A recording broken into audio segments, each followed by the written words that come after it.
तर नमस्कार मंडळी. तर आता एक विषय असा चर्चा चालला सगळ्यांनी सूरज आणि पॅडीदादाबद्दलचा. सूरजने पॅडीदादाचे सॉरी पॅडीदादाने सूरजचे पाय दाबले आणि असं सूरज बोलला असेल.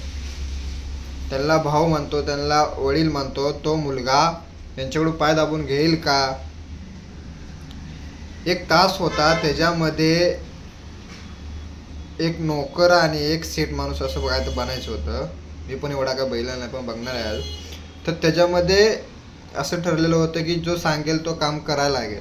तर सूरजने सांगितलं नव्हतं की पॅडीदादा माझे पाय चोळ, तरीही पॅडीदादाने पाय चोळलेले आहेत. आणि जे असे हेट टाकत आहे ना, फेसबुक इंस्टाग्राम वगैरे व्हिडिओ बनवत आहेत ना सूरजबद्दलचे, जे निगेटिव्ह व्हिडिओ बनवत आहे, त्यांनी पहिले जाऊन एपिसोड बघा, त्याच्यामध्ये काय आहे काय नाही.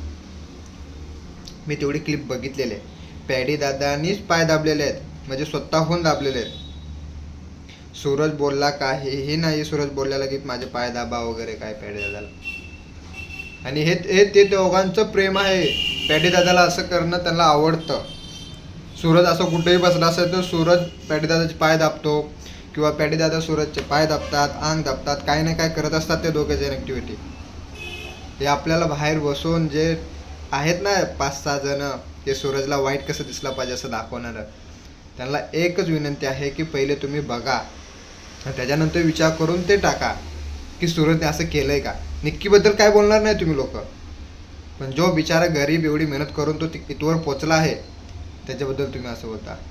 तो कुणाही बद्दल वाईट बोलत नाही, कोणाबद्दल काही बोलत नाही, त्याला तुम्ही असं बोलता. तर बघा आधी, लाईक करा.